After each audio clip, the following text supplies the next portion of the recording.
Hi guys, my name is Carol Ramos and today I will explain part of the research that I actually do with silver nanoparticles.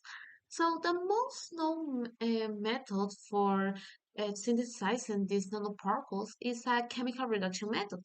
So this is so good because provide a great control about the size and the shape of the nanoparticle. However, um, with this method, usually use a reducing agent that, for example, sodium borohydride. But the problem is that this agent is a little toxicity. So for that, in response to this problem, my project is focused to search other techniques, other more eco-friendly techniques. And one of that is the hydrothermal synthesis. This type of synthesis is happen with high temperatures and low pressures, and with that we can promote redox reactions.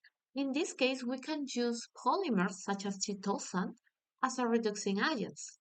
Um, I choose chitosan because cationic polymer have an amino groups, and these amino groups have a good affinity for metal ions, and at the same time improve the nucleation and stabilization of the silver nanoparticles. Unfortunately, the synthesis method is not widely known.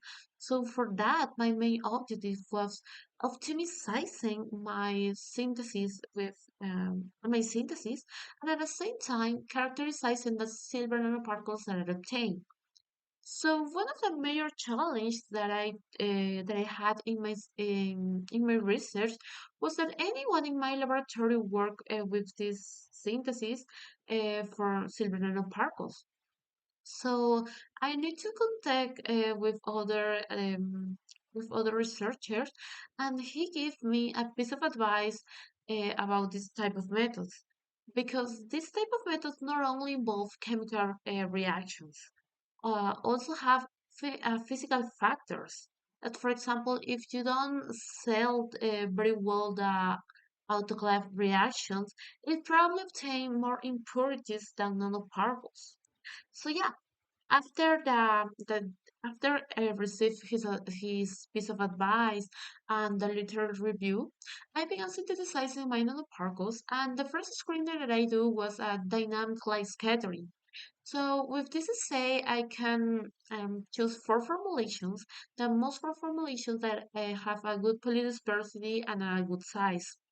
So then I characterizing my nanoparticles for NTA analysis, atomic force microscopy, scanning electron microscopy, and with these characterizations, I noticed that have little variations on the size of my nanoparticles.